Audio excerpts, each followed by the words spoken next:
Welcome to the So What Morning Show. Appreciate you guys for tapping in. Hey, can I encourage everybody who's in the chat room to hit the like button, hit the share button. The like is free. Please continue to support the channel by getting the algorithm cracking. All you got to do is hit the like button. We got twice as many people in here as we do likes. Please hit the like button. Also, bit of housekeeping. I've been shipping out packages from previous weeks. I would say the first and second week of October. Everybody who reached out to me last Monday, I packaged up your orders and shipped them out as well. James Jones. James Jones from South Carolina. Please send me that email again, brother, with your apartment. All right. Please send me that email with your apartment on it so I can ship yours, reship yours out by Wednesday. And also hit my Cash App with the cost of the shipping. That's $11. It is $11 now. Yeah, I mean, that's $11 now. Let me just get to it real quick. I want to run through this real quick. Yo, Dev Woos, thank you, man. Great work, Zoe. Thank you for the super chat. If we can get our family up in here super chatting and showing love to the channel, we'd appreciate it greatly. You already know that He Is Risen is an absolute hit when it comes to holistic, herbal, natural supplements for male libido. Natural, all natural. We got two different variations of it. We got the green and we got the red. And listen, that bag I came with starting to get lighter. No, I ain't. Listen. That bag is starting to get lighter. Do you understand me? It's lighter than so. Oh, Lord. That bag's starting to get light. And then I don't want to see, this is why I'm in the predicament I'm in today. I had to go back and refill orders because once it started getting low, then everybody want to order. You should order when I got them. Don't order when I don't have them. And then be like, where my order at? I'll tell you right now, Dr. Russell Harrison created the He Is Risen RZN pill exclusively for the So What Morning Show. All natural, all herbal. It's a complex blend. And I'm going to tell you right now, don't sleep on it. Don't sleep on it. It's a very powerful blend that Dr. Russell put together. And I'm telling you, like all the other brands, the Blue Chews, the yellow, the blue. I'm going to tell you right now, none of that is on this. Let me tell you. If you don't get them, you're going to be sorry and soft. Sorry soft. Sorry soft. Sorry soft. Soft serves sorry. Hey. Sorry soft serves. Sorry soft. Anyway, I'm telling you right now, go to my website, exclusively on my website, MrZowat.com. That's MrZowat.com. Order. Listen, this is the holiday season, man. I know there are people in your life that may be suffering from relationship issues, that may be going through trials and tribulations in their relationships. This is a great stocking stuffer. I'm asking that if you buy the He Is Risen for one head, the bottom head, you get the top head taken care of as well. Please order your copy of The Shrouded Lighthouse, my latest book, 2021, as well as The Holographic Relationship. These books are available on my website. My third book, in the order of things, The Relationship Dismount is the first book I wrote on relationships to come out, and that one came out in 2015. That one is exclusively available on Amazon.com. So don't hesitate to go to Amazon.com and purchase your copy of The Relationship Dismount: How to Stick the Landing When Exiting a Toxic Relationship. But for the purposes of people going to my website, getting the He Is Risen Libido pill, don't check out without buying a book. I get 100% proceeds from the book. I get hey, Dudley from the UK. Hey, Dudley, I hope you got your book, man. I sent it. Now, you know, once it leaves America, ain't no tracking. I can't track it once it leaves America. But Dudley, I hope you got your book. Did you get your book, Dudley? Dudley Harper, did you get your book? All right, people are buying it from all over the country. Why not the people in the country buy the book right now? Go to my website, MrZowhat.com. It's under the Balls and Books bundle.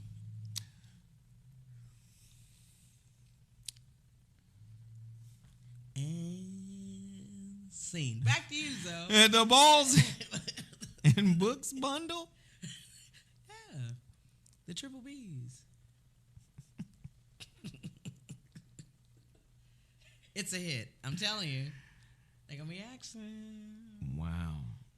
The Balls and Books bundle. Wow. Balls and books. Balls and books. Sorry. Sarah Jackson, ladies and gentlemen. She's here all day. All right. So I talked about my books. I talked about He Is Risen. You guys understand my shipping days are Wednesdays and Saturdays. Yes. So all orders that happen on the weekend, like the couple of orders I got yesterday or orders that came in even this morning, those orders will not be shipped out until Wednesday. And then orders that come through later in the week, I try to grab those orders and ship them out on Saturday. Those are the only 2 days I'm available to go to the post office. Please allow 3 to 5 days for your package to arrive. I'm sending it priority mail. It takes about 3 to 5 days. So from the time I ship it, not from the time you order, from the time I ship it. So like I said, if you order later in the day or later in the week, your package is scheduled to go out on Saturday. So that's 3 to 5 days from Saturday, right? If you order at the top of the week on Monday, your package goes out on Wednesday, 2 days later, and then it's 3 to 5 days from then. All right, so I'm just trying to get you guys accustomed to, you know, the time frame and the limits and all of that. All right. He got it. Dudley Harper, he got it. Good. All the way in the UK, my brother Dudley Harper got his book. I'm very, very, very, very happy to know that you got your package, to know that I filled it out right. I fill out the paperwork right. I do it the old school way. I'm going to write it out.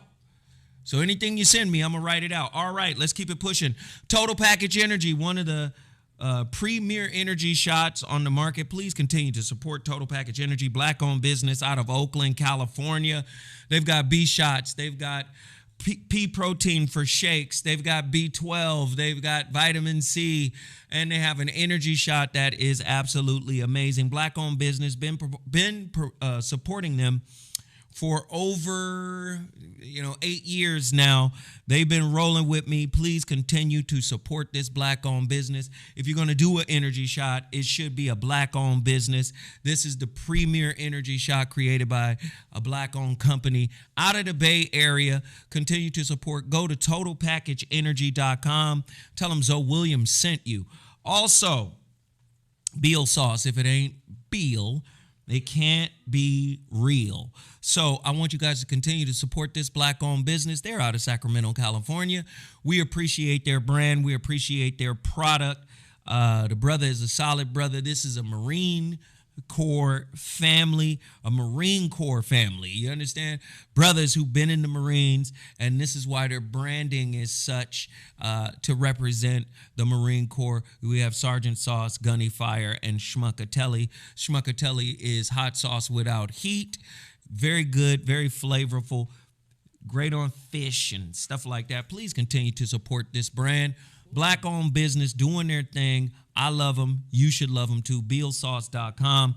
Also, please continue to support Shepherd's Sweets. Shepherd Sweets.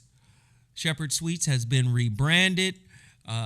Again, they were out in Leimert Park last weekend for an amazing event, the event that I have been promoting with my Baulao and all the people that came down and did the backpack giveaways.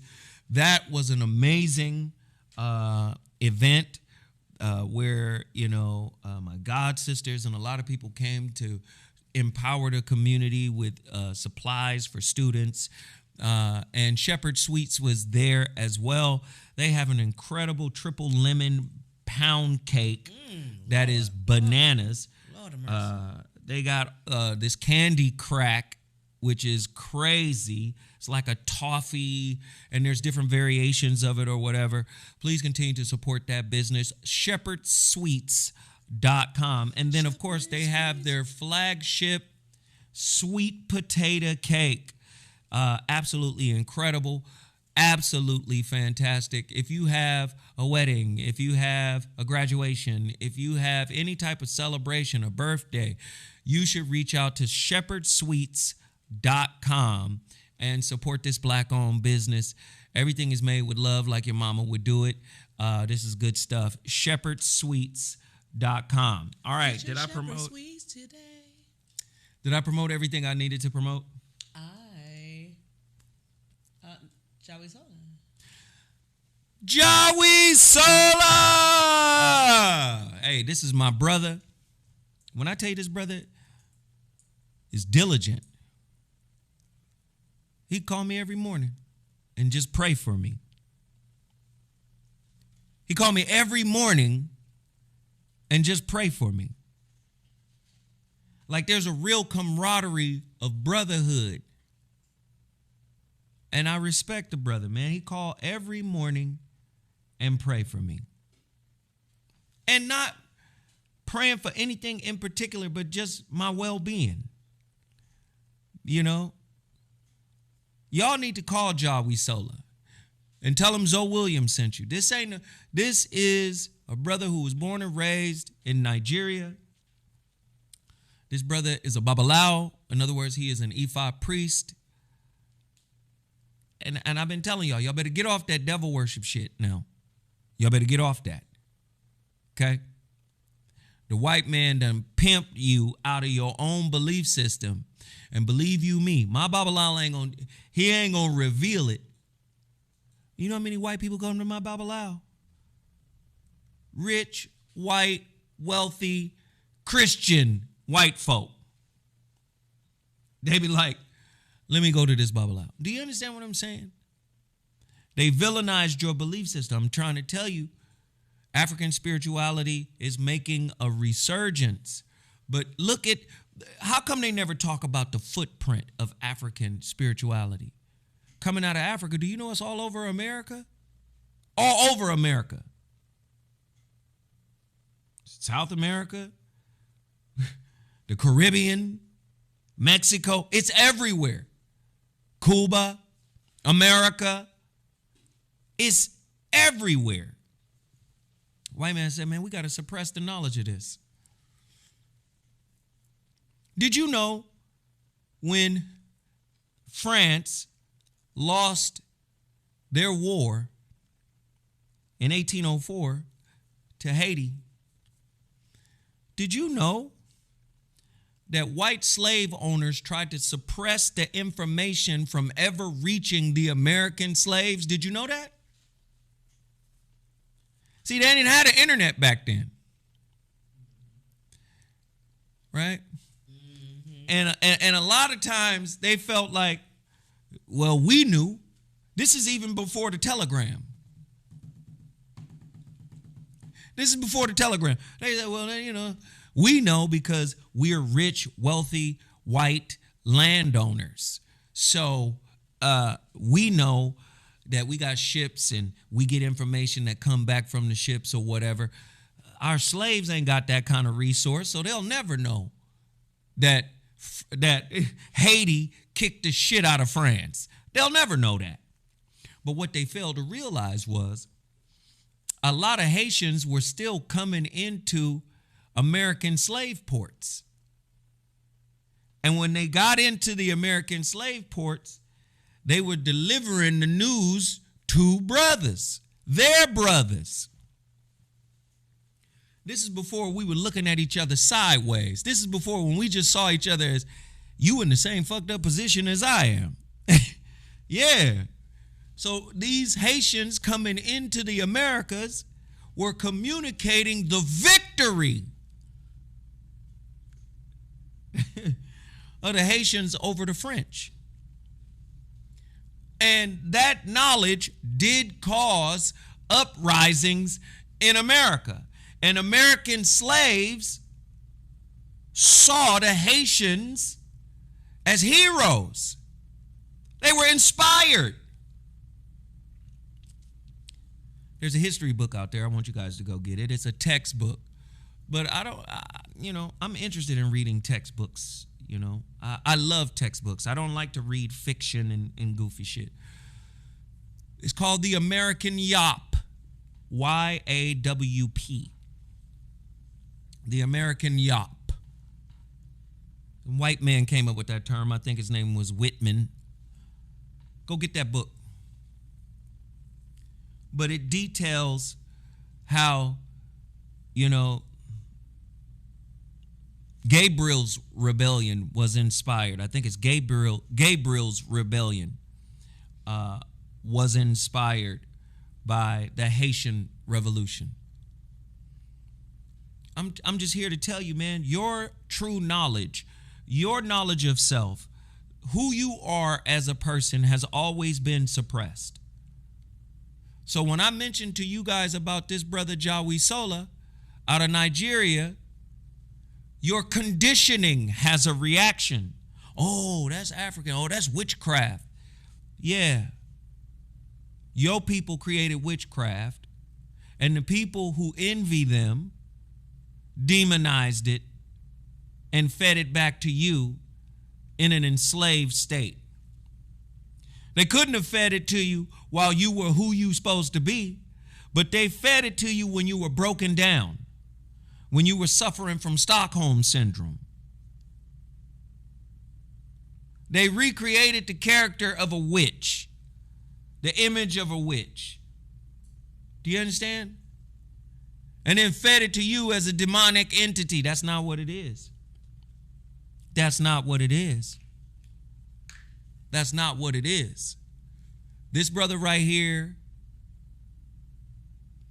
he pray for you. One thing I love about Ifa, Iwapwele. Iwapwele means good character.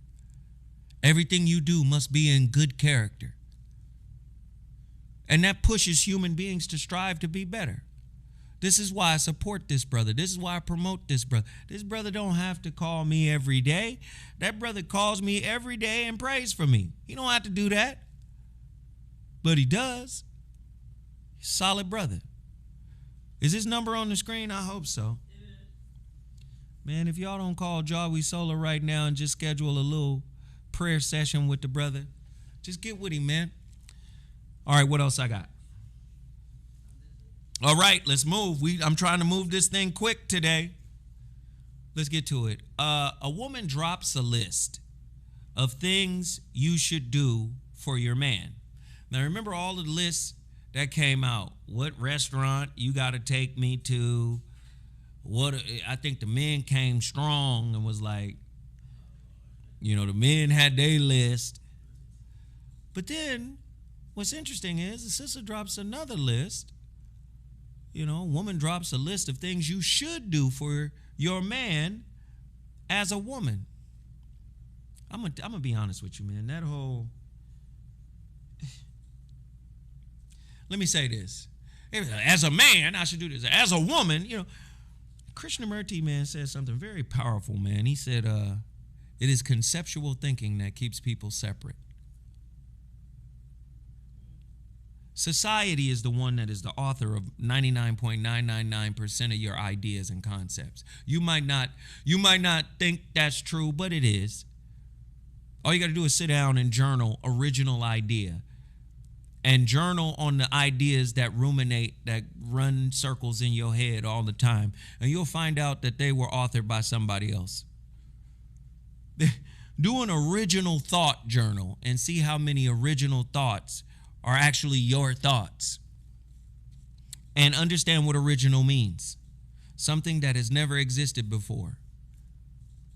Something that was created versus something that was made. See, when you make something, you use pre-existing ingredients. That's how you make a cake. There's a combination of pre-existing ingredients. When something is created, it is brought about anew. There is no pre-existing ingredients to create. It manifests out of something original and new. Ask yourself how original your thoughts are. So when I, push back on certain people who talk like they have original ideas about relationships, they really don't. They're just regurgitating talking points that a corrupt indoctrination system called education has verified as the truth for the reality they want you to live in. Damn.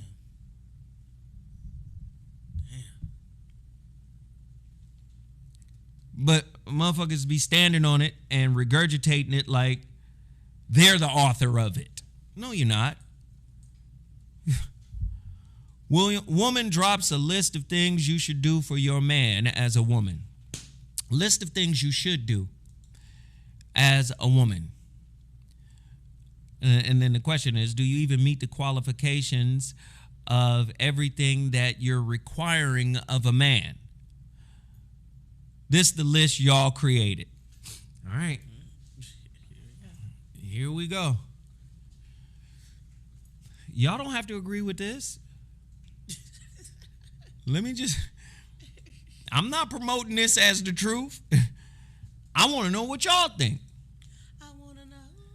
It says, be his safe place, comfort zone, feel like home. Should a woman even be bothered with that? Modern day women of today's ilk, might not be too inclined to do that. Might. See, even when you speak in uncertain terms, seemingly, apparently, using the tactics of E prime, people still get offended by what you said because they misinterpret what you're saying as definitive. Even when you use seemingly, apparently, right? Possibly. I'm asking the question. Do modern day women versus old school women versus mid-range women, I don't know, do they agree with this concept that you should be a safe place, comfort zone, and you should feel like home? Let me know. Number 2, listen. Be understanding, be patient. Do women agree with that? Number 3 is going to be hard to do anyway. It says, feed his soul. It says 3 and 4. Feed his soul. Well, many women can't even feed their own souls. My Lord. And that's no disrespect towards women. Please understand, that's not a diss to women. But women are human beings too, and every human being is flawed. So a lot of times, be his peace, be his safe place. They can't. They can't. If they're not listening to themselves, if they're not trying to understand themselves, if they're not at peace with themselves, if there's no comfort zone for their own wounds within their own being, how can they do any of the top 3? Feed his soul. Top 4. 3 and 4 is feed his soul. If they don't know how to feed their own soul. Number 5, love him unconditionally. Impossible. Many women out there don't love themselves unconditionally. Many people don't love themselves unconditionally. Very high, rarefied space. Everybody's got conditions. Everybody's got tolerances. Everybody has limits to their capacity. Love is in a lot of ways diet. It's a diet product. It's not blue magic for a lot of people. It is cut. It is severely cut. It is severely diluted. So everything is predicated on performance. Everything is predicated on what you do and the consistency in what you do. For most people, that's really the bottom line of what this is about. So here it is again. reiterated number 7, be his peace. Well, many people are in internal turmoil, so it's kind of hard to do that. Number 8, be his best friend. Well, again, friendship is conditional for a lot of people too. I'm not saying it can't happen. I'm not saying a woman can't be her man's best friend. I actually, I would support that. And in a lot of ways, friendships outlast relationships, intimate relationships, because a friendship is a relationship as well.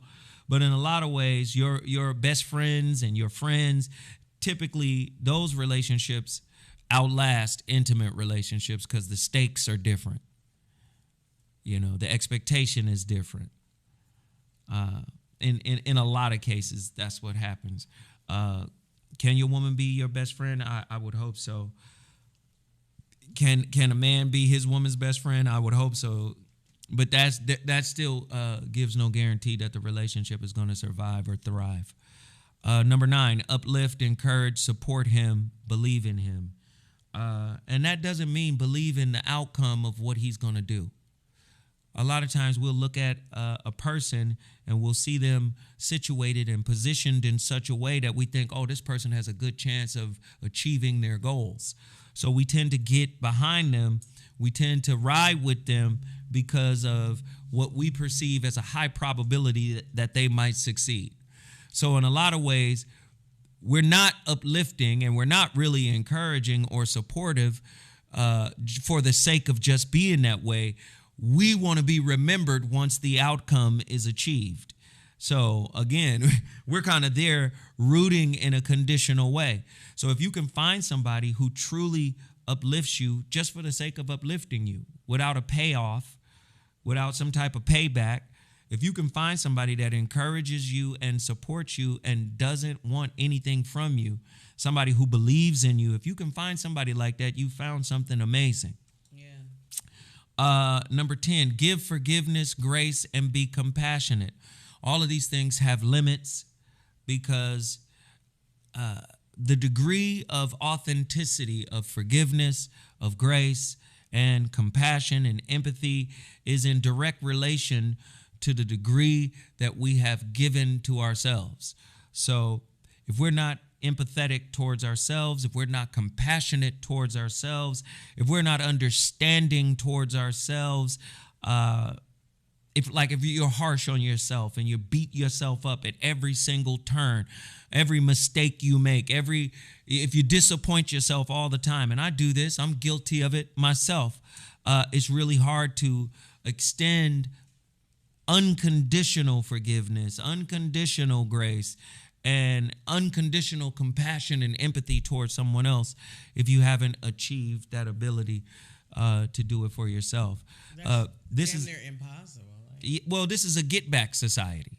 Yeah. Everybody wants to punish the people that hurt them in some kind of way. Mm-hmm. Sometimes people punish you with their absence. Sometimes this is why I say many women use breakups as an empowerment tool. Oh, absolutely. You know, we live in the culture that Mary J. Blige helped craft. I'm going to be just fine. You know, the records that she makes. Do you understand what I'm saying? And most people don't understand that those records, although they have a real place in American, especially African-American life, the record label exploited that place. Like, Mary, you could be the musical motivational speaker for all these wounded sisters out here. And so breaking up, not healing. The whole concept of healing is I'll do it by myself. Yeah. And when you're not going to cry, you're not going to cry, you're not going to shed one tear. You get what I'm saying? Yeah. So when people start talking about forgiveness, man, and healing, first off, healing has no time. And when I say no time, I'm not saying limit. See, people have the wrong idea about time. They think the longer time goes on, the more you're going to heal. Time does no healing. Time is not responsible for healing. No, the moment you really sit down and unconditionally love on a wound without judgment, The moment you do that, and I've done it in increments. I'm not here to say I'm perfect, but I've done it in increments. There's an immediate shift. There is no time. There is no time. But now think about the time we use to hold on to grievances, to hold on to infractions, to hold on to our partner's missteps. So to say give forgiveness, grace, and be compassionate, these are all direct reflections of what you've given yourself. So that's, in a lot of ways, that's unrealistic to ask. Number 11, understand him. Well, factors. How does he communicate? Does he understand his communication style? Do you understand his communication style? Do you know your communication style? Are y'all communication styles compatible? Can you really understand his experience?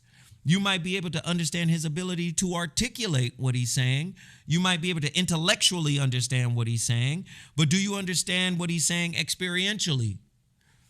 So again, this is not an easy list, and people will read through this list and be like, yeah, I want that. But again, you got to remember, this is a two-way mirror, right? You want your woman to understand you, you have to understand yourself.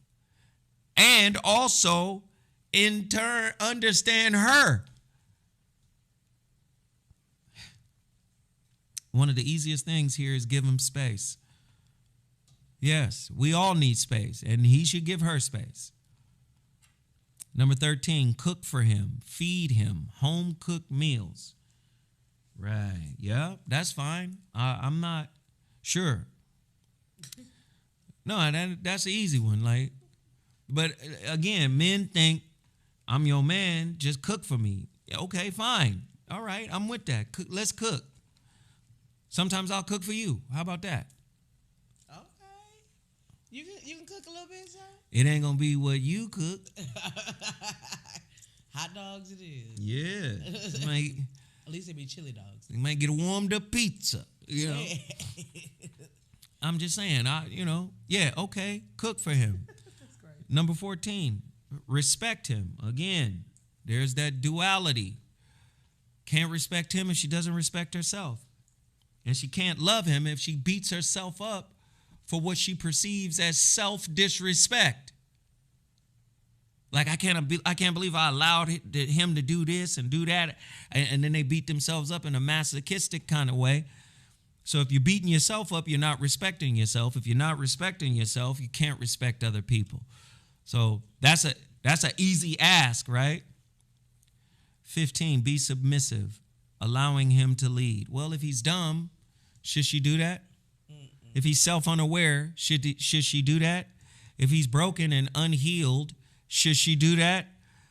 Right? If he's an abject moron with no drive, should she do that? Or here's the flip. What if he's uber successful, but he's aggressive, he's violent, he's disrespectful, he's condescending, he objectifies her? Should she do that? Like, it's easy to just say something, right? Even just on the intellectual side, allow him to lead. Well, what are the qualifications that make him a good leader? Now, you understand what I'm saying? Okay. And I'm with that, Sure, okay. Add value to life.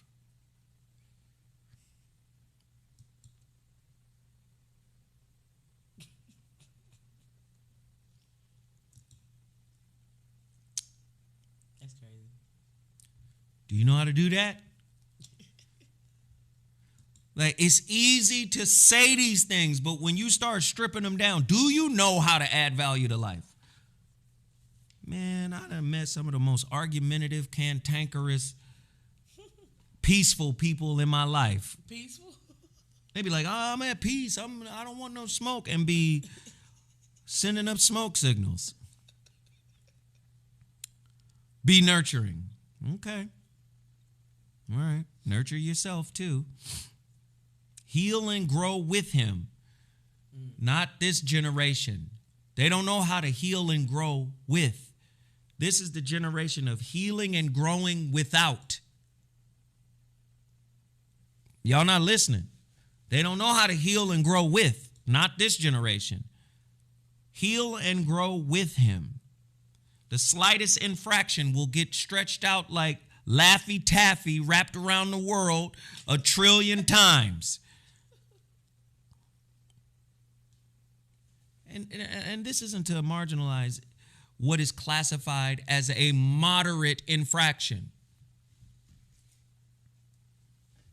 I'm going to say something pretty controversial. You know what's a moderate infraction? So in relationships, you have moderate violence. There's a scale. The Conflict Tactics Survey. There's a scale that talks about moderate violence. And then severe violence.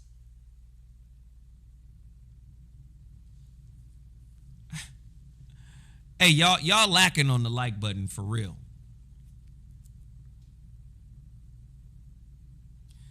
Now, what was the point I was making before moderate violence? I stuck on moderate violence, but I don't want to get into it. I was making a point about something. Where am I on the list? On the list. Heal and grow with him. Yes. No, right. Nurture. Oh no, heal and grow. Yeah. Was it nurturing? Yes, it was. No, it was. Wait, heal and grow with him. That's the one. 14. Right. Again, we live in a society where even a moderate infraction would be considered grounds for the death of a relationship. And I was saying, do you know what a moderate infraction is? Infidelity. Because it's so pervasive.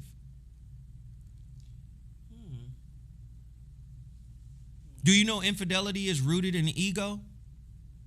Because of the way we look at relationships, the way relationships have been constructed. Relationships are constructed from a perspective of ownership. That's what monogamy is. You are mine. You belong to me. Right? So there's this ego thing that says, how could you give my stuff away? I know a lot of people don't want to hear it that way. A lot of people don't want to hear it framed that way. But the reality of it is, because it's so pervasive, it's a moderate infraction. Now juxtapose it to violence. The same logical thought works in alignment. They say there's 3 tiers to violence in relationship. The first 2 tiers, they say, do not have an impact on the success or failure of an intimate relationship, according to Benjamin Carney out of UCLA. He said the first 2 levels, IPV, intimate partner violence, and CCV, common couple violence, can get healed and fixed, and the relationship can survive in therapy. But the 3rd level, right, the highest level of domestic violence is called intimate terrorism, and they say that can only be resolved by police officers. Prison. That's a crime. But IPV, intimate partner violence, CCV, common couple violence. Common is the key word. So they're saying even domestic violence has levels that don't affect the success or failure of a relationship, according to Benjamin Carney, relationship scientist out of UCLA. Go get his book, Intimate Relationships. First he was at Florida University, then he came to UCLA. He's been at UCLA for maybe over a decade now. But he did research on newlyweds. And they all talked about violence in their relationships and how they were able to overcome it. And he was like, it was a 50-50 ratio. Some couples left, half the couples left, half the couples stayed. So he was basically saying, depending on the tier of violence. So if that kind of thinking can be applied to heal and grow with him, it's hard to heal and grow with somebody when you feel like breaking up with him is an empowerment tactic for yourself. Right? I think Go ahead. no, I think the violence part is like it has to be the intent behind the hit. Because a slap on the ass is different from a slap in the face. You know what I'm saying? Oh, like, absolutely. Absolutely. Listen, I'm not, and listen, let me give you what Benjamin Carney said again about CCV and IPV. He made it very clear. He said, yeah, those are forms of violence. And yeah, your relationship might be able to make it back from those forms of violence. But make no mistake, those forms of violence can still kill you. He said, your husband can be mad because something happened at work. And then you could come in and be on his head about something he was supposed to do at home. And he might get upset and push you.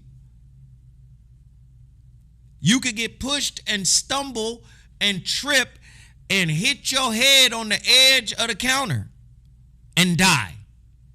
He didn't mean to kill you. But that's what common couple violence can produce.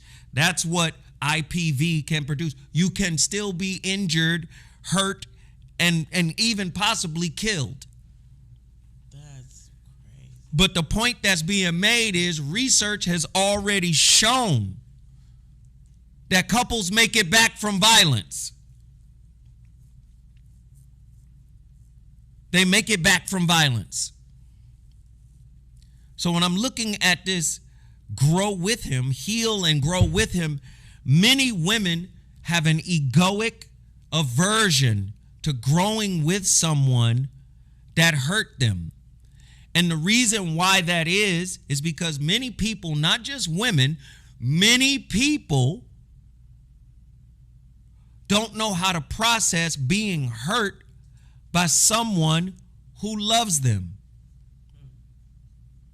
They have the Disney trope and the happily ever after trope so deeply embedded that they think that's not what's supposed to happen.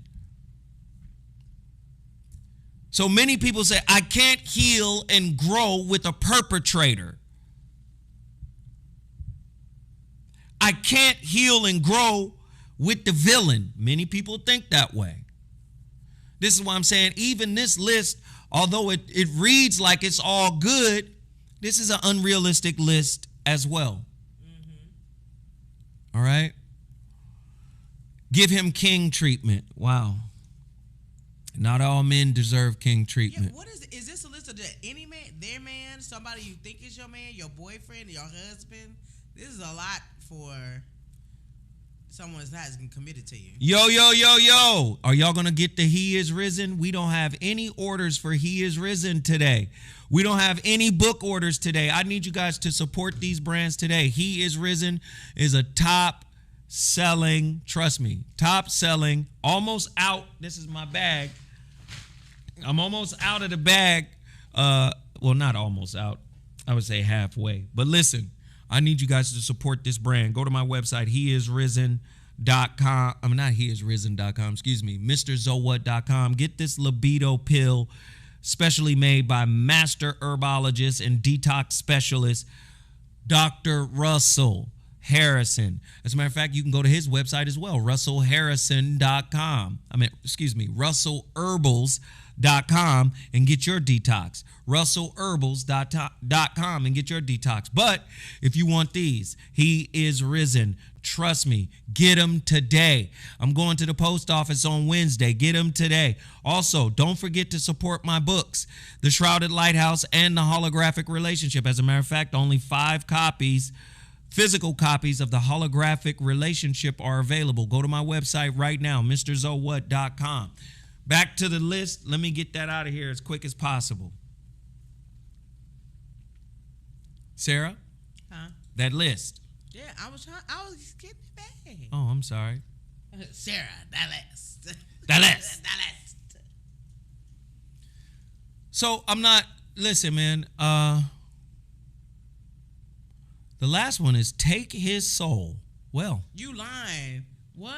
Oh my God! I'm not saying okay. My mom said don't call nobody. Hey, it's 348 people in here. If everybody in here could drop $10 on the super chat, I'd appreciate it. Please support the content. The super chat is the little $ at the bottom here. Listen, with 348 people in here, we can make a serious impact. We're 40 minutes into the show. We ain't never been at just 348 people. I'm telling you, shadow ban is real. We got 72,000 subscribers. Rarely do they find the link. The numbers on the video have been going down. Trust me, I know what it is. Suppression of views is what it's called. Look it up on YouTube. Suppression of views. So if they try to suppress me, I need you guys to support me, all right? So down at the bottom of the chat, there's a little $. If everybody could drop a 5, a 10 spot, whatever you can, please hit the super chat. Show your love for the show. I'm going to keep it pushing. It says take his soul. Take his soul. That's what it says. They just, oh wow. Wow. So really quickly, I want to shout out and send condolences to the family of Brother Panic. Brother Panic, after the great Bobby Hemmett, it is said that the brother has transitioned to the realm of the ancestors. Man, I am jealous of this brother because I would like that too. Brother Panic, a teacher of metaphysics and the occult, passed away.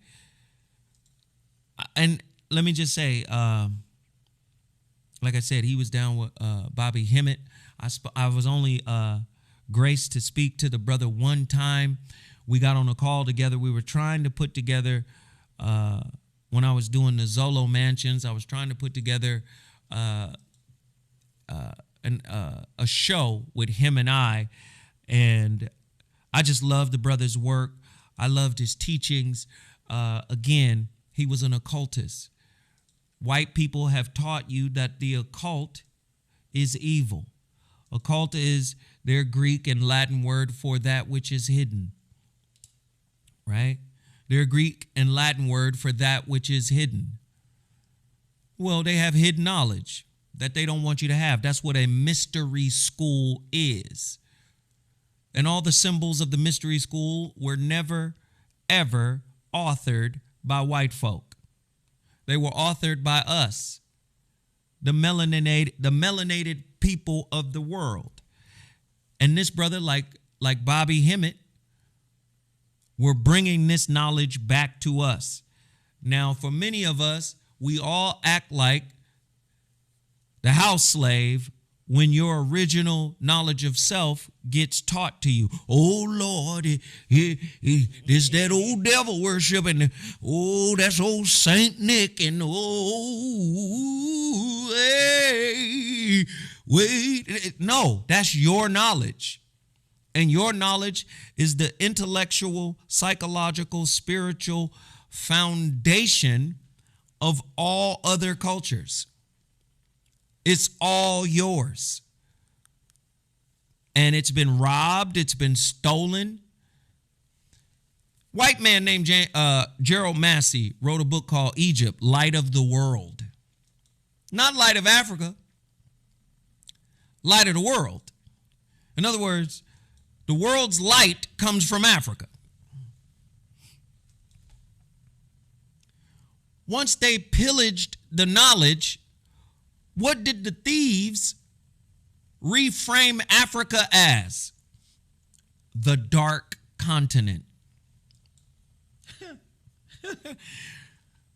You get a white man who stood up against the Masons, Gerald Massey. Gerald Massey reported that the Masons were upset with him for writing the unadulterated truth that he found in the temples. White Masons. Because white Masons know where the knowledge come from. White Masons know where the knowledge come from. And so they want to continue to suppress it, right, from the people that created it. We don't want the people that created it to reconnect to this knowledge. We don't want that to happen. So you have brothers like Bobby Hemmett, Ashwa Kwesi, hell, even Dr. York. You have people like Dr. Ben, Ivan Van Sertima, right? There are a lot of people, man. Sheikh Anta Diop, you know? You had a lot of folk that said, nah, we're going to take this information and bring it back and drop it. And this brother is one of them. Isn't it ironic that the devil got all your original culture's symbols? That just stop right there. Isn't that ironic? The symbols they use for the devil be the symbols that the original people originally create. And now, for their iteration, right, Dilbert Blair, for their reiteration of our cultural stuff, the original authors are cast as the demons, the devils. So you mean to tell me you bite the devil's manuscript? You steal the devil's manuscript and then make him a devil in yours when you were originally envious of him?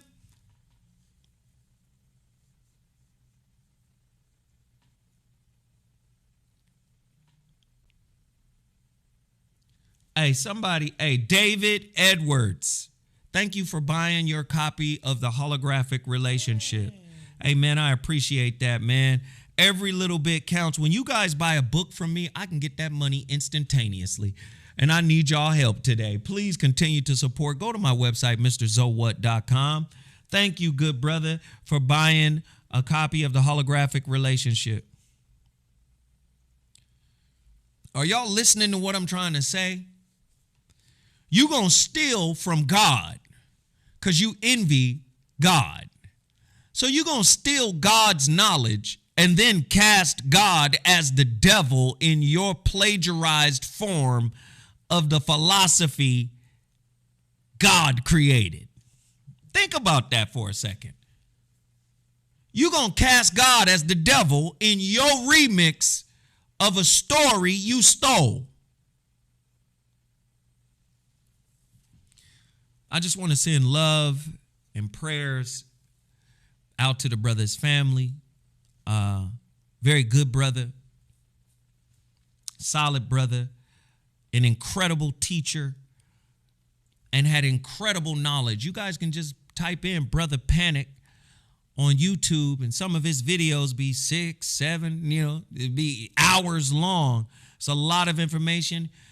He reads a lot to you. He tells you a lot of books. He has an extensive library of resources to go look up the information and uncover a lot of things. So I just want to say, man, the brother, job well done. You did what you were supposed to do. I'm envious of you. I wish it was me. I wish you were still here. But guess what? You gone and you've been gifted another layer of existence, right? You get to go to a higher level of existence. I clearly still got a lot of work to do before I could be so fortunate. But I appreciate your work, brother. I appreciate everything that you have done. Thank you, thank you, thank you. All right, let's move on to the next. I'm trying to run through. Oh, Byron Allen. Yeah, Byron Allen, one of America's most prominent black businessmen, just reportedly bid $10 billion for broadcasting giant ABC in a bold move that would cap a stunning M&A record. This is heavy. Byron Allen just said, here's $10 billion. Oh, here's $10 billion? 10 billion. I want y'all to understand something. You might not think this is related, but it is. Michael Jackson struggled at the end of his life with finances and money. Not because he wasn't worth it, not because he didn't have it. Well, he didn't have it.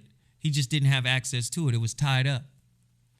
Only artist in the world to have to negotiate a piece of his publishing for the record deal.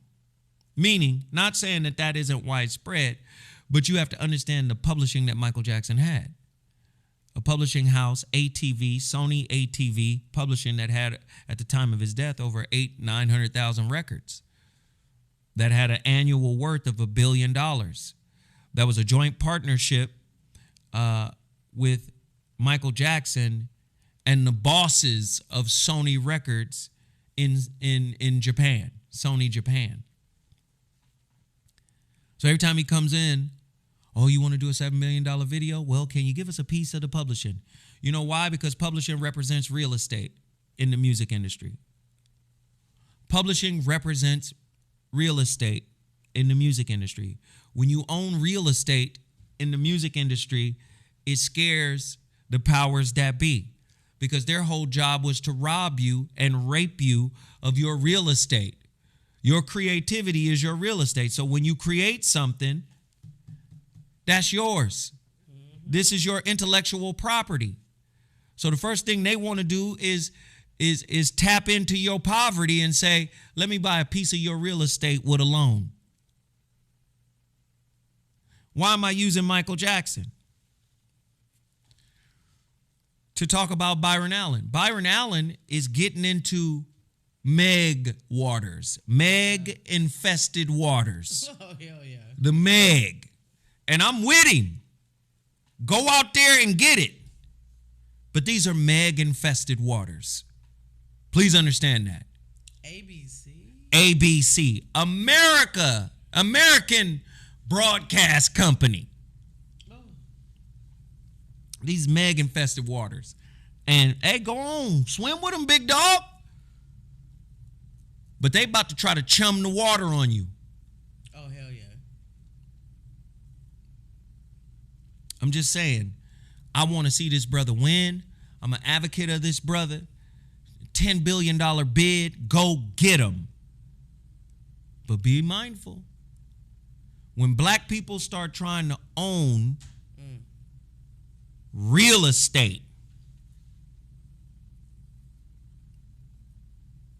do you know back in the day only white people, white men, white male landowners could vote? They had it set up that way. Only white male landowners could vote, could participate in government. Everybody else, no. You think the vestiges of that mindset doesn't still exist within business? They see Michael Jackson and Prince telling artists, man, you better get your masters. They're going, wait a minute, he's asking them to go get their real estate. That's like 40 acres and a mule. You asking them to go back and claim their 40 acres and a mule. Be mindful. Be mindful. That's all I want to say. I want to say congratulations to that brother. Good job. Good job. I wish all works out for you. I'm an advocate for you. I hope everything works out for Byron Allen. Go get that money. Hopefully you can buy NBC. Can I say something about that real fast? Sure. I think the only thing I'm scared about is if I see a commercial for his new shocking interview with Oprah Winfrey. Here we go. Like, it's either going Oprah or Gail will take him down. Here we go. Okay. And they're going to send their people. They're going to send their people over. They're going to send their peoples. So tell us about the time, the peanut butter and jelly story. Yeah, you know. All right, let's get it. Sarah, I need to know your opinion on this. Ready. Lauryn Hill defends tardiness at live shows, impassioned speech in L.A. It always got to be here. It's always here. It's always here. They cut the fool. So Lauryn Hill has a tendency to run a little behind at her live shows on the rare occasions that she performs, that is. but she says that should be the least of her fans' concerns. The enigmatic singer/rapper is currently on tour to celebrate the 25th anniversary of her iconic album, The Miseducation of Lauryn Hill, and she stopped off in LA Saturday night, where she seems to have been a little tardy for the set, something she addressed head on. Check it out in the video. Lauryn Hill says she's aware of people who complain about her being late to gigs, but she fires back saying fans should count themselves lucky she even showed up. Hey. This isn't so much Lauryn Hill lashing out as it is her getting what sounds like a major grievance off her chest, namely the fact that she's only released one solo album, and based on what she's saying here, it appears that might have not been her decision back in the day. Listen to that. Instead of bowing out of the music scene, which she kind of did for a long time, Lauryn says she's embraced her one piece of great art, solo-wise, of course, and continue to perform it over and over and over again. Noting that the people love her album to this day. The crowd was definitely with her on this one, and she's got her Fugees crew backing her up on this tour as well. In other words, appreciate what you can get out of her, period. Wow. Hey, I don't see the problem. You don't see a problem? No. What about professional courtesy? Yep. People buy tickets to see a show. You cannot hold the fans responsible for having an expectation to see a good show. They purchased the album. They probably continue to purchase the album. I mean, they purchased their tickets to see her. And the reason why I say I don't care, because she has been doing this for years. Lauryn Hill is notoriously late. I see what you're saying. So the motherfuckers that keep on buying tickets to her shit, if they stop buying tickets to her show, then maybe I see what you're saying. You saying you set yourself up for that L. Yes. Yeah, because you know she been acting out like this for a long time. She made her afro ain't changing spots. I had a whole big argument with a brother about Lauryn Hill, and he was like, what's the guy? Wyclef? Wyclef wrote all her lyrics. Well, no. I don't do that. And this is what I'm saying, man. Rings around Saturn ass dudes. You're not on the surface of the planet. You're the rings orbiting. So you don't know what life is like on the planet of hip hop. You're a fan. I got that from Chuck D. Wow. Chuck D was talking about the writers who write about hip hop. In much the same way as the white boys who ain't never played no basketball got an opinion on who's better, LeBron or Jordan. Right? Yeah, you ain't never played no hoop. You just a journalist. You ain't gonna skip your way out of this one. Man, but I was talking to this other radio host. He was like, yeah, Wyclef wrote her lyrics. I said, no, he didn't. Where you get that from? And then even in the face of a deluge of facts, nah, that's what I heard. Even in the number one, let me give you the ethos on why you should listen, or let me give you the logos on why you should listen to me. Oh, I was just an A&R, senior VP of multiple companies for a decade. Oh, I was popping back in the day when they was. As an executive. Oh, and an artist. Oh, yeah, okay. So, I heard, okay. I even broke it down. I said, hey, man, this is why you might be confused. Yes, she got sued for publishing. That doesn't mean she didn't write her own lyrics. So I walked him through the process. I said, publishing is broken down into 200%. 100% writers, 100% composers. I said, the guys who helped Robert Glasper and them, the guys who crafted the music, the composers are writers too. And she got sued by them for their portion of the publishing. Nah, somebody wrote her lyrics. You know, sometimes people just more invested in hearing what they got to say about a damn thing. But for me, Lauren, you got to do better. No disrespect. I love Lauren. I think Lauren is an amazing talent. Can I give a story that Quincy Jones gave me about Lauryn Hill? Oh, by all means. Listen here, man, you know. This is after that first album. Quincy shared with me that she called. It was me and Mo D. She called. She was like, her people called. It was something like that. And basically, she was looking for production for the next album, the second album. And she did the right thing. She went to Q, as told by Quincy Jones. So, allegedly. She went to Q.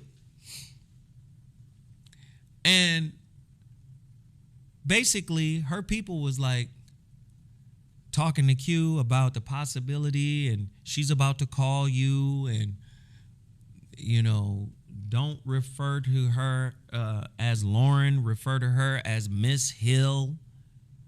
Wait, she told Quincy Jones that? Her people told Quincy Jones, don't refer to her as Lauren, refer to her as Miss Hill. What? To Quincy Jones. Wow. To Quincy Jones. So I guess they got off the phone. Lauren calls, according to Quincy, all alleged. Lauren calls, you know, hi, you know, whatever. And I think he calls her Lauren, and they talk about the album. And then he says by the time they got to the end of the conversation, she was like, basically she brought it up again, you know, to not be called Lauren, but to be called Miss Hill. And Quincy was like, you mean like Miss Ross, the boss? Diana Ross, the boss? Needless to say, she never called him back. So, again, this ain't no new shit from Lauren. So, I don't know what it's about, but I'm hoping that, you know, the sister can regain that power that, I mean, because that album was so transcendent. It was so powerful. You got people running around here not giving her credit as one of the greatest rapping females ever.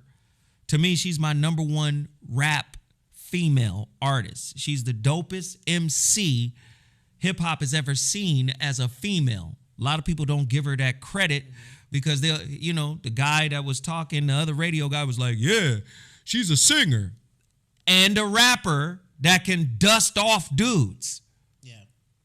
Don't, you know, much the same way as Latifah is a rapper that can actually sing. So, yeah. Yeah, but see, black people, I don't understand. She had one album and stuff like that. It was a great album. The Grateful Dead toured all around the world for like 5 decades with one album. Grateful Dead only had one album, and they're considered one of the greatest rock bands of all time. Right. Spinone, you see what I'm saying? Right, selling ice cream, Ben and Jerry's out here. Yeah. All right, let's keep it rolling. I hate black people. Despite racist texts, Clarence Thomas's assistant, Crystal Clayton, won't be investigated. Duh. A judicial committee has decided not to investigate Clayton's past, even though conservative law clerk Crystal Clayton has a history of sending racist texts. The federal courts won't be investigating her disturbing past. Clanton, wow, that's her name, not Clayton, Clanton. Crystal Clanton, wow. That's an interesting last name.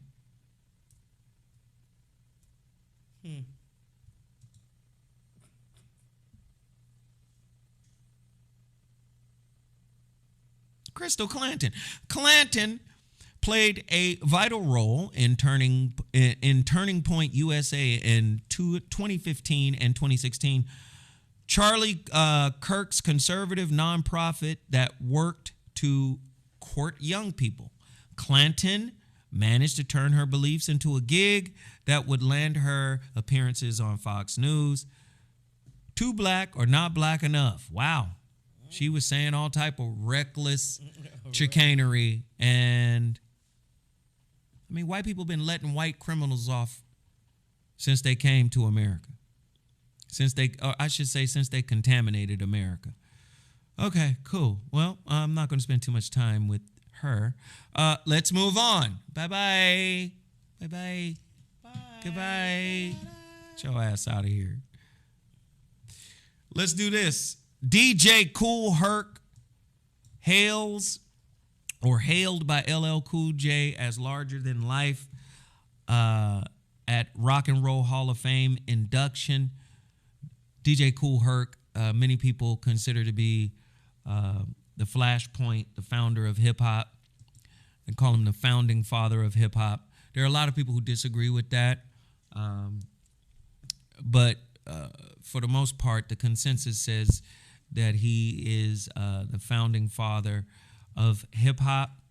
He was inducted into the the Rock and Roll Hall of Fame. And, of course, LL Cool J had a rousing speech to bring him on and bring him up. And what's beautiful is, man, I really think we should start taking care of these old school artists who paved the way. Because, many of these old school artists, they still got to take gigs. They still got to work. They can't stop, because bills and, things of that nature. I would hope that hip-hop does what Mo D mentioned in his his legendary I Go to Work record. I think they should build a guild, some type of union, some type of guild that is designed to pour into maybe it's 401ks, whatever it is, for all the old school artists that need financial support, that can't continue to perform or whatever like that.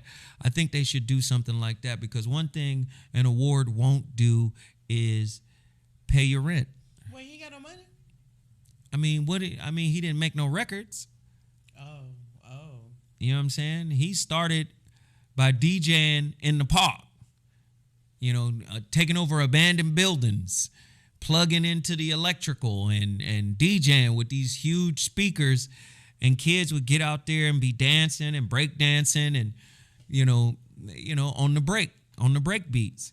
Now, he's considered the founding member of hip hop, but the reality of it is there are a lot of people out there that say he didn't create Catching the Break.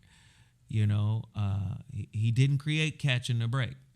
So there are people out there who say, nah, that was somebody else. So, yeah, I want y'all to understand. I just want y'all to understand, man, these hip-hop artists, they need to be supported in much the same way as, say, these white artists are supported, by different guilds or whatever like that. I think hip-hop should be responsible for building it themselves. I don't think they should look for the record industry to do it. I'm talking about the hip-hop artists that are billionaires. You got Jay, you got Kanye, you got a lot of people that are doing really well for themselves. And I think as a collective, you shouldn't put it on one artist's back, but I think as a collective to pour into a type of fund that can accrue wealth over time, establish a governor over that, and then, man, hip-hop should, I'm telling you, hip-hop's wealthiest should move like a church in the sense of, the wealthiest people in hip-hop. And don't say it can't be done, because the Jews did it. You had Mark Goulston on the show. He said, we have something as Jews, we have something called community ties, where we tithe into the community, regardless how much anybody makes. We give 10% of that to build, to buy property, to do this and that. And hip-hop as a collective should do that. Imagine if hip-hop moved like a church and bought housing for the aging old school artists that, you know, were instrumental to the foundation of hip hop, but didn't, you know what I'm saying, didn't benefit on when hip hop blew up and got millions of dollars. So yeah, I think that's a good idea, because like I said, you can't eat an award. All right, you ready? Yes, sir. What are your thoughts on that, Sarah? As a person that grew up in a household where we couldn't listen to secular music, a lot of historical things about hip hop and the foundation of it, even though I was living during that time, I really wasn't like aware of things. So that's why I may be a little ignorant on the whole debate, especially with him founding it and stuff too. But I do agree, because actors have that. The Path program here in Los Angeles, it is dedicated to helping provide resources, aid and stuff for people that were in the people that are currently and people that were already in the music business. I mean, in Hollywood. Anybody belong to any union. So that's what you got. Yeah.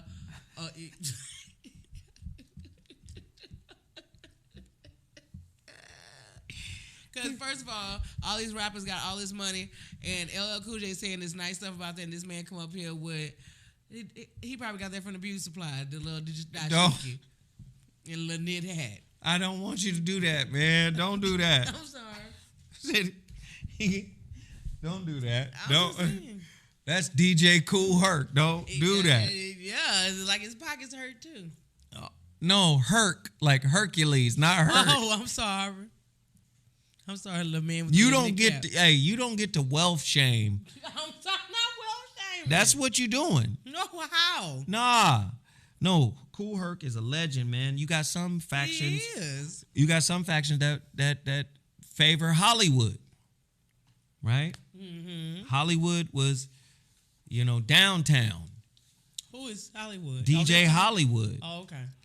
You got some people who favor him. You have other people who favor Herc, who was uptown.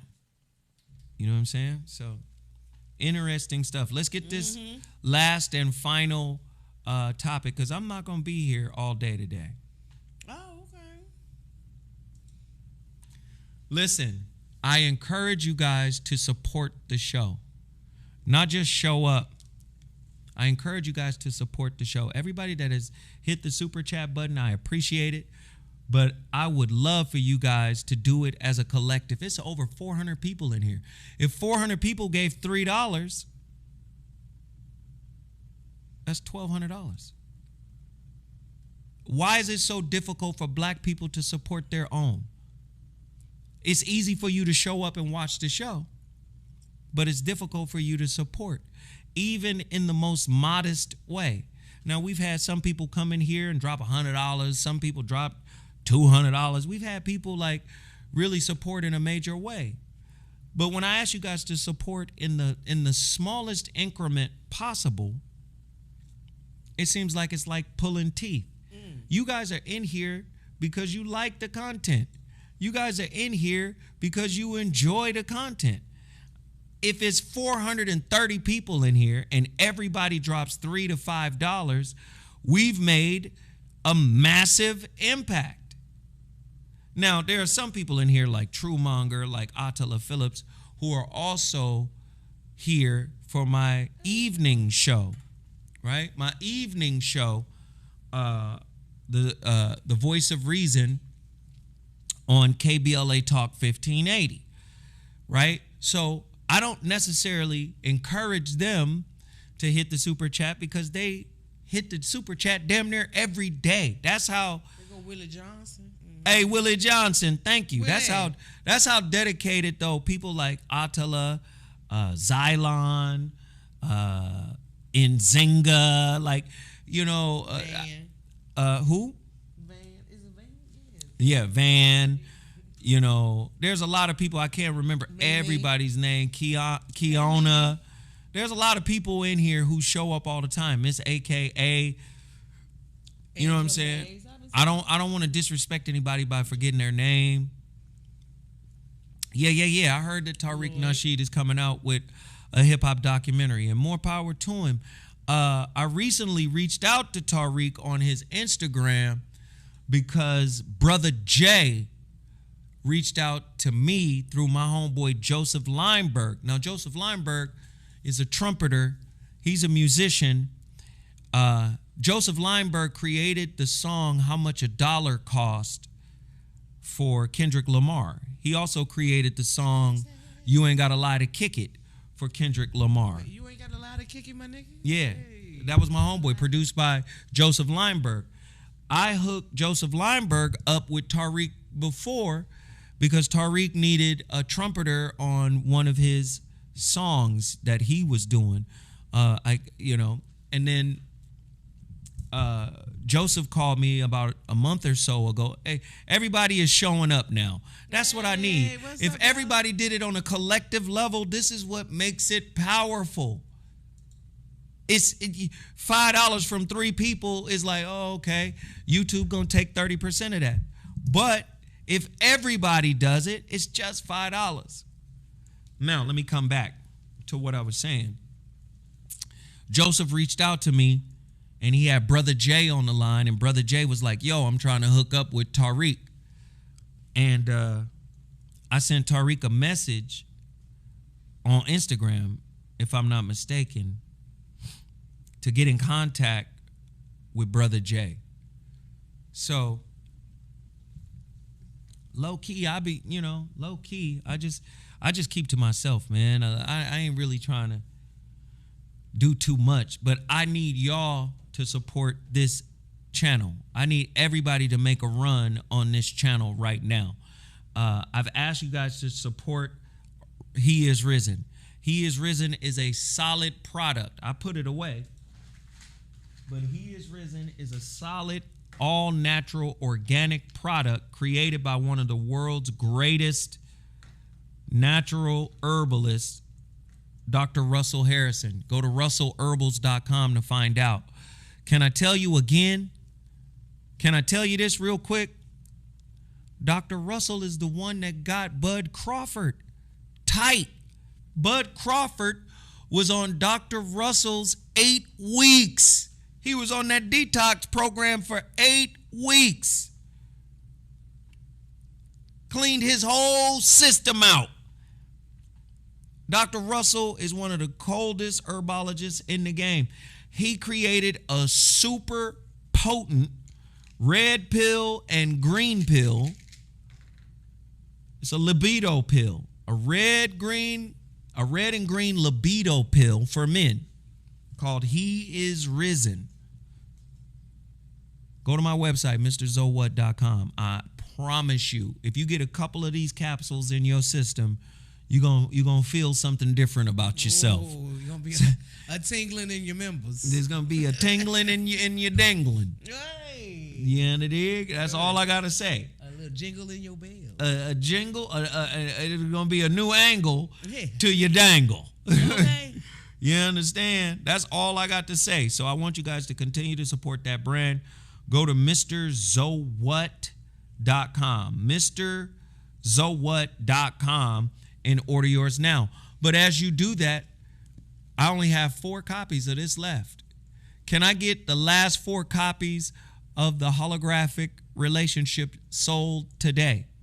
Go to my website, MrZoWhat.com. No more physical copies after these 4 are gone. I told you today when I started we had 5, but now we're down to 4. All right? Go support. Also, don't forget to get my Shrouded Lighthouse work, all available on my website, MrZoWhat.com. Let's get to the final topic here. Okay. Here it is. This is a big one.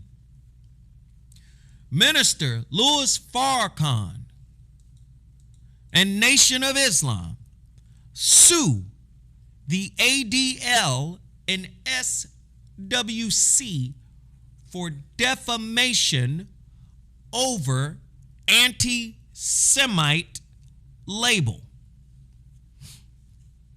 On the 28th anniversary of the Million Man March, which took place on October 16th. Y'all remember that? Million Man March? Then he had another one, right? A million manses. No, he had another one. October 16th, 1995. Then he had another one. Okay? That was in 2015, I believe. I was at that one. The one in 2015.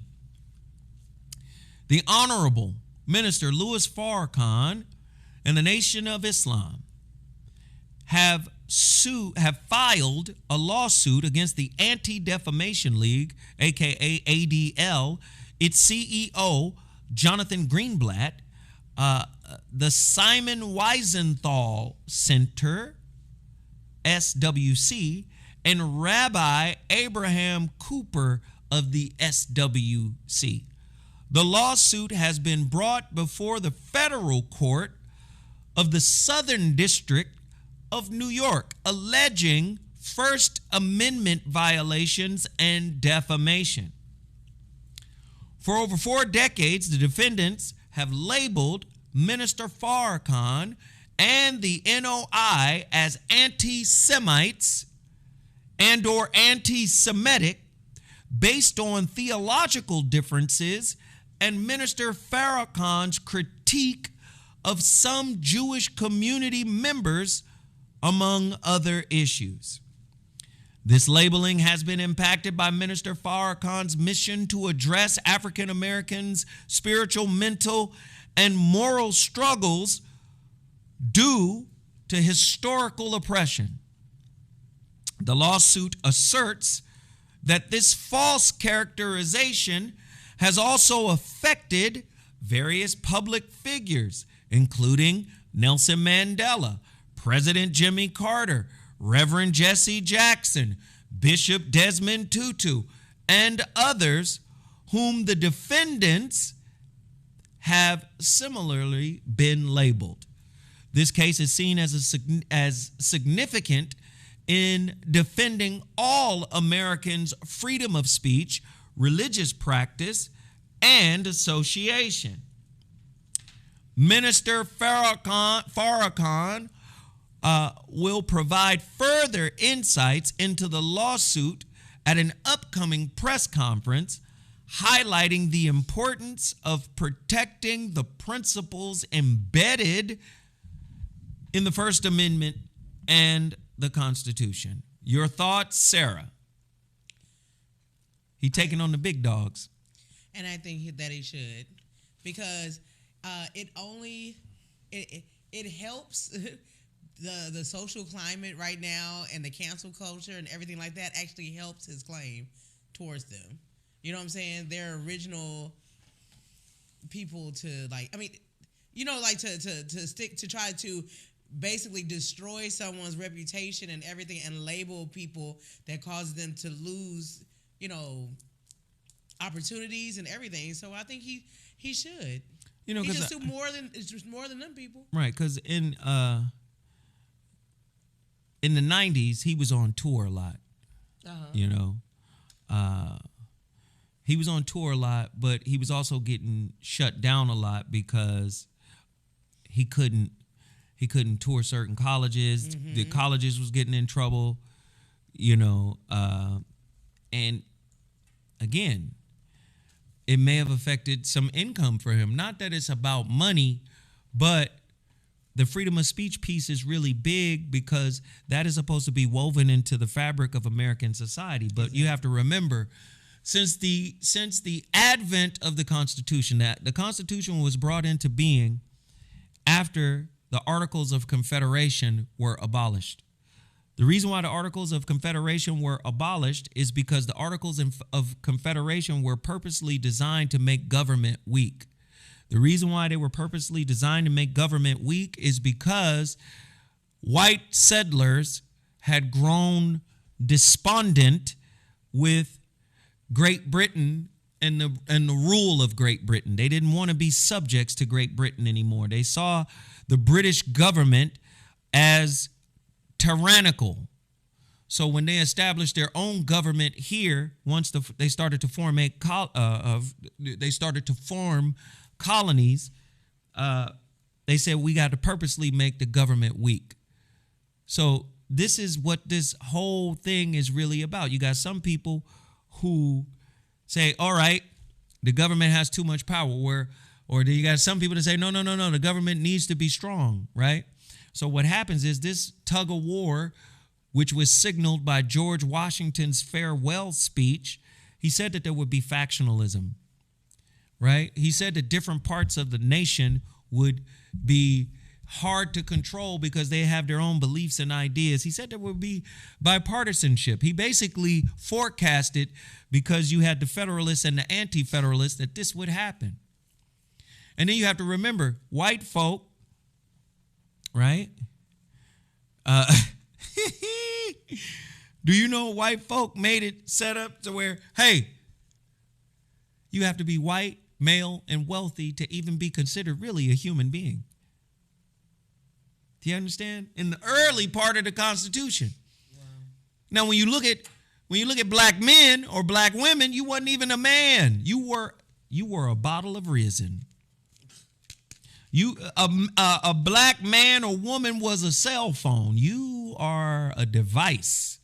You understand? That's what you're not even human. Right? So you're living with this contradiction.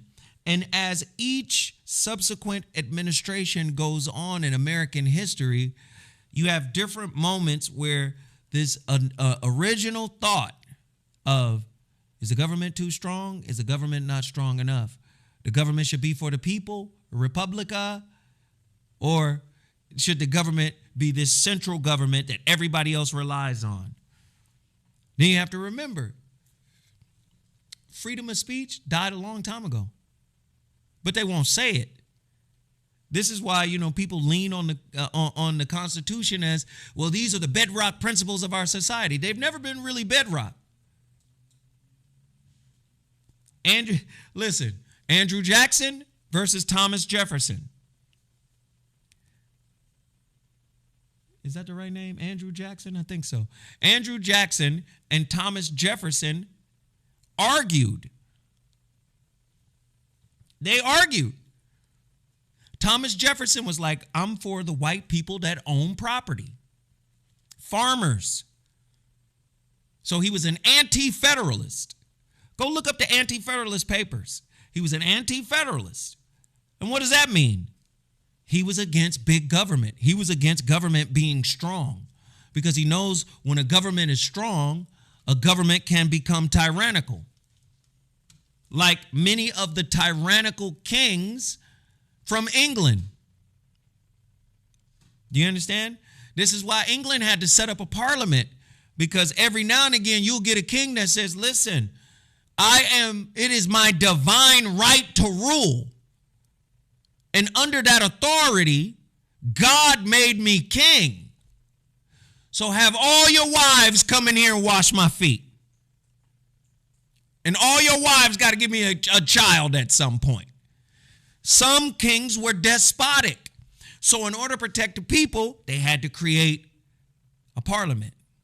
And you had some parliaments that rose up against English kings to dethrone them because they wouldn't share power. So that's who was ruling the early Americas.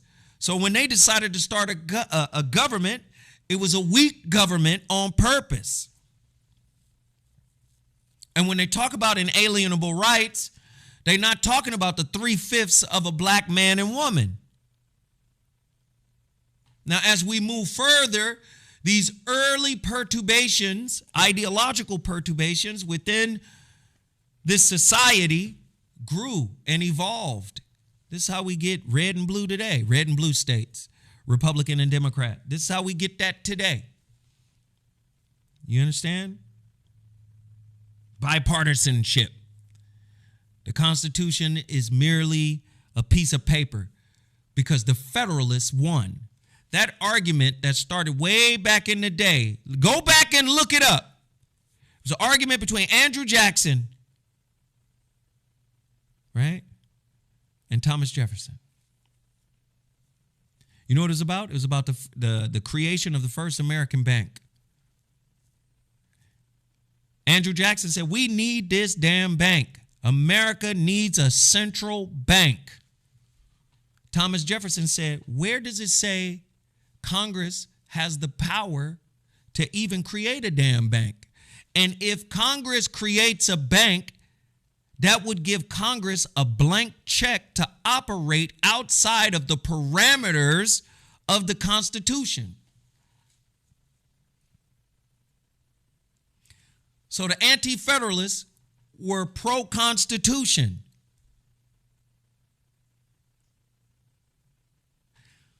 And they wouldn't have been pro-Constitution if it wasn't for these white folks saying, you got to put a Bill of Rights in here.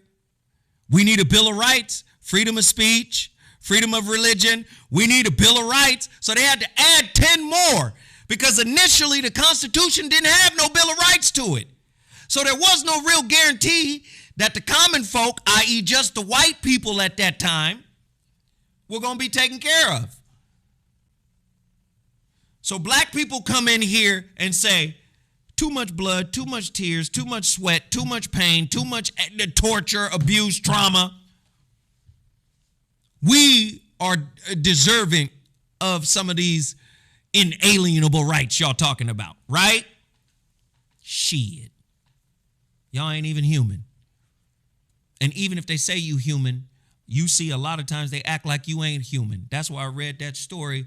This lady in 2023, whatever, is still, Clanton is still sending racist texts.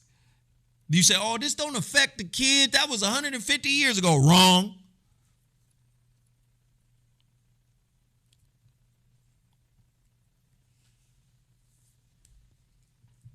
So I'm with the brother. If your history has been stolen, has your spirit been defamed?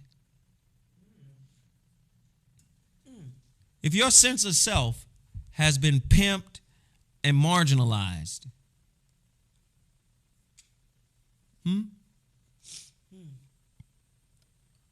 have you been defamed?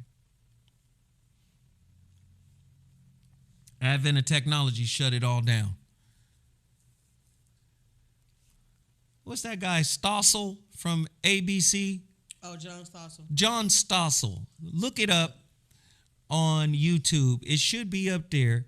He has a whole freedom of speech, the death of freedom of speech that was on that TV show on ABC. What was it called? It was a news show on ABC. John Stossel. Hey, everybody that's hitting the super chat, I appreciate y'all. Sarah, where are we on the super chat? Can we reach a particular goal today?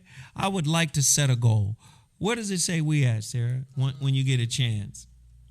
You could text me, and I'll let the people know. Okay.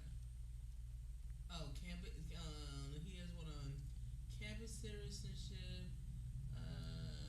The fear interview on. He does one with Dave Rubin. Oh no, this. It's old. It's like the 90s. This says 2000. Let me see. Patrick Gabriel. 2012, huh? No, I think 2012 is a little early. This was a 90s piece, if I'm not mistaken.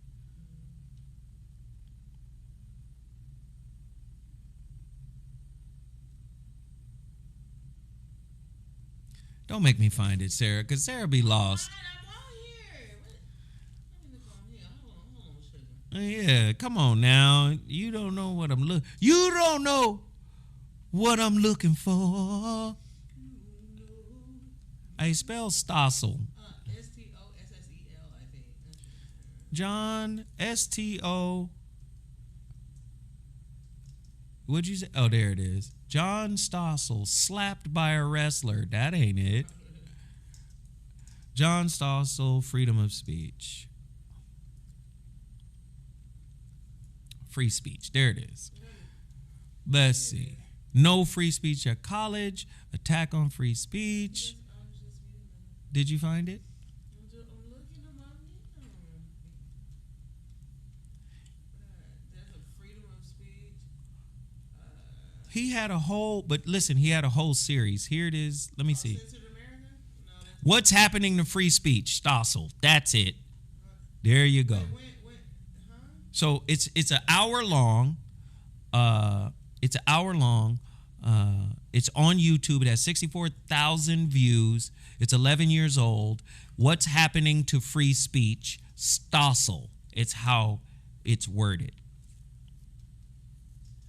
And he breaks the whole thing down about how technology is integrated into it. The world is becoming more insular, isolated, and insulated. And it's 2020. That was the show. 2020. Thank you. You talking about this one right here? It says 64. Oh, okay. Yeah, it's 2020. So, and this is back in the 90s when they was talking about this. Especially now. Now, you can't say nothing about nobody, right? Yeah. So, freedom of speech has been a shell of itself over the last 20, 30 years. So, you know, we live in a different world right now. But listen, I appreciate everybody for being in here. I appreciate everybody for sharing whatever thoughts and opinions you may have. Please share your thoughts and opinions with me. You know, I don't have a lot of answers. Where are we on that super chat? Oh, you want me to text that? Or you want Yeah, text it to me. Well, also, just to, while I do this, shout out to New Edition. They just announced this morning that they are now going to have a 2024 residency. In Las Vegas. In Las Vegas. Yeah, in Las Vegas. I love it. I love it. I love it. I love it. I love it. Good to see those brothers still doing their thing. I can't mention New Edition without mentioning Troop. Troop is still on tour all over the country. You guys should get out there and support. Listen, can we hit a goal? Can I just tell you, we are $53 away from a goal, right? $53 away. Can I get everybody who hasn't done it? Anybody who's already done it? I'm not talking to you. I'm talking about the people that are back there, that are watching, that haven't said anything. We are $53 away from a goal here. Can I get everybody to continue to support this channel? Remember, don't forget, He Is Risen is available now. I'm making my post office run on Wednesday. If you want He Is Risen shipped on Wednesday, you got to order right now. Also, order a book with your He Is Risen. I'll package it up. It'll be shipped out on Wednesday. It should take 3 to 5 days to get to you. I'm shipping it priority mail with $100 worth of insurance on that package. Go to my website, mrzowhat.com, and support. Oh, by the way, there's only 4 of these left. So if you want the holographic relationship, order it now. If you want the holographic relationship, the situation shift, the shrouded lighthouse, how to discover the silver lining in any situation shift. If you want that book, go to my website. Support, big time. Sarah, what else we got going today? Don't we have another episode of The Situation Shift airing on our TV 78 tonight at 9 p.m. Pacific Standard Time? It sure is, though. All you got to do is download the Our TV 78 app. Brad Day, we appreciate it. Hey, we close. Shout out to Brad. We close. We are close. Only only $33 away. Come on. Let's get it. Let's get it. Show up and show out, family. We close. Yes. New episode of The Situation Shift. As a matter of fact, we got a conference call, right? Wednesday, yeah? Yes. So that conference call for Wednesday is setting up, if I'm not mistaken. Oh! Chitlin Pimp! Hey! What? Oh! Here we go. What's up? That's what I'm talking about. Yes. Chitlin. Can everybody in the chat room shout our people out? Chitlin, Pimp, and Maxo. Shout. I got a shrouded lighthouse for my daughter. Man, thank you. There we go. My people showed up big time. Hi, Eddie. Hey, Eddie, it's your birthday, man. I owe you. Oh, that's Chris. Isn't that Chris? That's Big Chris, man. Damn. Happy birthday, Chris. Now y'all showing up the way we should as a collective. Damn, man.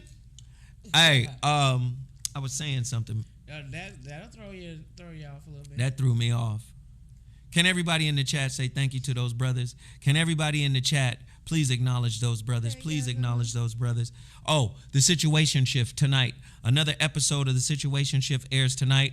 We have a meeting on Wednesday. The meeting on Wednesday is around season number 2. Yeah. Again, we got season number 2 because season number 1 was a hit. Oh, right. Yeah. Season number 1 was on fire. We shut down the stream on a TV station. That's what happened. The stream got shut down because y'all came from all over the nation and watched the Situation Shift. Did you know that? The bandwidth couldn't handle everybody jumping on to watch it. Hey, but people are confused. Somebody said, oh, I didn't see it. It must not be popping. Oh, it's popping. Hey, hey, and season 2 is coming. Oh, season 2 coming too? Yeah, we setting that up. We got a big meeting about that Wednesday. We got other opportunities that are evolving out of the Situation Shift TV show. Very thankful to everybody that's in here. Very thankful to everybody that hit the like button. Very thankful to everybody that hit the share button. Very thankful to everybody that hit the super chat. We appreciate each and every one of y'all for tuning in every week. Nothing but love. Nothing but. What'd you say, Sarah? Oh, man, can y'all please show Sarah just a little taste, just a taste of love. A little bit. Please give that girl some love. Her Cash App is $Sundays with Sarah. Back to you, Zoe. We appreciate y'all. We out of here. Deuces.